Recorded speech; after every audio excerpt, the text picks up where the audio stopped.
Assalamualaikum warahmatullahi wabarakatuh. Salam sejahtera untuk kita semua bosku. Salam NKRI, salam merah putih. Bang Nababan ya kalau nggak salah namanya ya, membongkar kebohongan besar Mulyono terkait 3 periode. Ternyata Pak Ahok katanya ini 5 kali disuruh untuk menghadap ke Ibu Mega untuk meminta 3 periode. Agak lain. Nah, kemudian ada nih berita dari Menteri Andalan kaum 58 lagi-lagi membuat menjadi sorotan. Kemarin gas LPG, sekarang terkait dengan dispenser yang ada di rumah Anda semua. Ternyata itu memiliki aturan baru, harus ada cap hemat biaya apa? Hemat listrik. Aduh, ngeri masih Bahlil ini. Bahlil ini Pak Bahlil, Menteri Andalan kaum 58. Oke bosku, mari kita simak videonya. Lagi ngetes mesin guys, buat mudik para ternak. Oh ya ya, hati-hati di jalan ya. SMK ini mobil SMK guys, ternyata sudah ada, cuma belum dijual ya. Ini mobil, foto ini nggak ada kepalanya, tapi saya yakin kalian ini jenis mampu menebak meski tanpa kepala. Ayo siapa? Coba tebak gambar guys. Ini hadiahnya jadi menteri. Kayak Om Deddy, Panda Nababan, bongkar kebohongan. Aku menjauh dari Jokowi kebohongannya itu. Dia ngomong ke aku tidak ada aku minta-minta 3 periode, ya kan? Tidak ada itu kata dia ke saya. Ahok ngomong ke aku 5 kali dia disuruh ke Mega. 5 kali. Jokowi. Ahok tanya ibu, bagaimana kalau 3 periode? Tanya ibu. Sampai cerita Ahok ke saya 5 bulan setengah tahun dia gak diomongin Jokowi. 5 kali bang. Iya. Ngeri kali. Atau komisaris, dia komisaris utama Pertamina. 5 kali. Iya. Kau jangan nambah-nambahin kau. Aku bilang, aduh bang, katanya. Ditanya, panggil lagi aku. Apa katanya? Dipanggil lagi aku sama Jokowi. Ngomongin dulu. Ya gimana nih? Jujur gua kagak tahu apakah berita ini Ijazah benar. Jokowi. Soalnya udah viral di mana-mana, di Twitter, di media, semua viral soal ijazah 100 asli miliar. mantan presiden kita. Siapa lagi kalau bukan Joko Widodo. Kata ahli forensik mengatakan 100 miliar persen itu palsu. Ya Allah, Prestasi. masa ya sih presiden 2 periode ijazahnya palsu? Iya nggak mungkin lah Apa bang. tujuan orang-orang bikin berita seperti ini? Kalaupun emang itu benar, ya buktikan dong bahwa ijazah Pak Jokowi itu benar-benar palsu. Buktikan apa kayak gitu. Gugat ke pengadilan, entah gugat ke MK, terserah. Yang penting buktikan bahwa ijazah Pak Jokowi itu palsu, agar berita ini bukan hanya menjadi berita hoax. Kalau mampu itu dibuktikan, tinggal menunggu hukuman apa yang cocok untuk Pak Jokowi.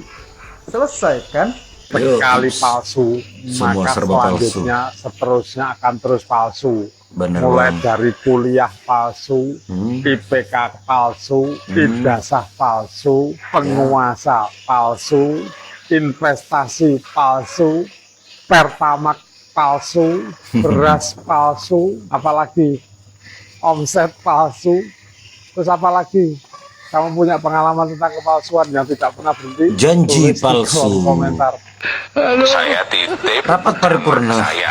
saya titip menantu saya titip keluarga saya titip bisnis anak-anak saya titip kasus-kasus anak dan menantu saya titip harta-harta saya titip istri saya titip tambang menantu saya titip kelakuan anak-anak saya. Kita berhasil karena kita didukung oleh Presiden ke-7. Hidup Jokowi! Hidup Jokowi! Hidup Jokowi! Hidup Jokowi! Hidup Jokowi! Hidup Jokowi! Iya. Hidup Jokowi! Masih hidup. Iya. Kali ini kita ngobrol sesuatu yang agak beda nih. Soal dispenser. Nah, ini Ya, nih, dispenser si air minum kita. Bahlil.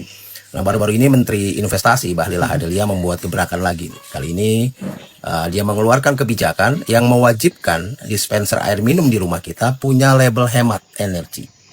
Ya, katanya ini untuk meningkatkan efisiensi energi dan mengurangi konsumsi listrik rumah tangga. Ya, tujuannya sih bagus-bagus saja lah ya, biar masyarakat lebih sadar soal penggunaan listrik dan mendukung produk yang lebih ramah lingkungan. Tapi saya rasa program ini benar-benar aneh sih. Ya, lebih banyak yang mengatakan bahwa program ini tidak relevan dan malah bikin ribet gitu. Oke lah, kalau memang mau dilihat sisi baiknya, sisi positifnya, biar kita balance ya. Bahwa ya bisa saja program ini akan membuat orang lebih peduli gitu dengan adanya label hemat energi ini. Konsumen jadi lebih sadar untuk memilih produk yang nggak boros listrik gitu ya. Kan lumayan lah kalau tagihan listrik rumah bisa sedikit turun gitu. Dan ini juga mungkin bisa mendukung produk ramah lingkungan ya. Kebijakan ini bisa jadi mendorong produsen untuk menciptakan dispenser yang lebih hemat energi. Ya, kalau semua alat elektronik di rumah hemat energi, ya tentu dampaknya ke lingkungan pasti akan lebih baik. Ya, dan tentunya ini juga mungkin bisa berpengaruh ke efisiensi energi nasional ya.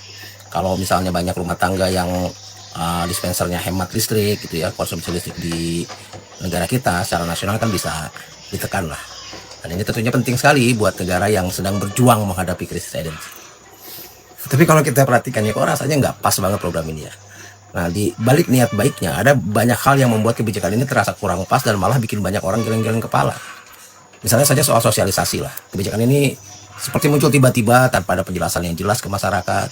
Banyak orang mungkin nggak ngerti apa itu label hemat energi atau gimana cara memilih dispenser yang sesuai dengan program hemat energi ini. Nah, edukasi ini kan penting sekali ya. Tapi sayangnya edukasi selalu dilupakan. Nah, selanjutnya hal ini juga kan bisa menjadi beban buat produsen kecil. Karena begini, produsen kecil pasti kena dampak besar lah soal aturan ini. Mereka mungkin nggak punya dana atau teknologi untuk bisa memenuhi standar baru ya. Dan akibatnya ya pasar jadi nggak adil gitu, karena cuma produsen besar yang bisa bertahan. Nah, lalu masalah berikutnya adalah kenapa cuma dispenser? Ini beneran serius nanya saya. Fokusnya kenapa cuma dispenser? Padahal banyak sekali perangkat elektronik di rumah yang jauh lebih boros ya, soal listrik ini, seperti AC, kulkas, mesin cuci. Kenapa nggak sekalian buat aturan untuk semua alat elektronik ini dibikin hemat energi?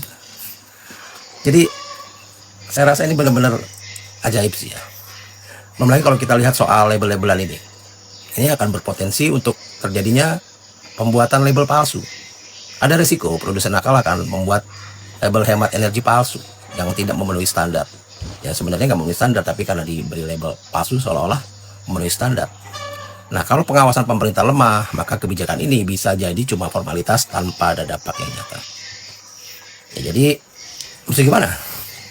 Ya, saya rasa soal kebijakan soal dispenser hemat energi ini memang oke lah, niatnya baik, mau membuat masyarakat lebih hemat listrik dan peduli terhadap lingkungan.